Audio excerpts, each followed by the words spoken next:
குடியான் என்பார், பழனிமலைநாதன் என்பார், வடபழனி ஆண்டவன் என்பார், சரவண பவன் என்பார், நிமலன் சுவாமி என்பார், தண்டாயுதபாணி என்பார், கலியுகவரதன் என்பார், வெற்றி வடிவேலன் என்பார், வீரவடி வேலன் என்பார், மரகத வண்ணன் என்பார், ஞானப்பலம் கேட்டவனா, நம்பினோரை நாடுபவனா, காவடி பிரியனாம், ராஜ அலங்காரம் கொண்டவனா, ஆண்டியாய் நின்றானா, ஆனால் செல்வத்தை எல்லாம் கொடுப்பானா.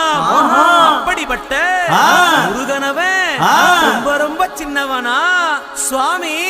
சின்ன சின்ன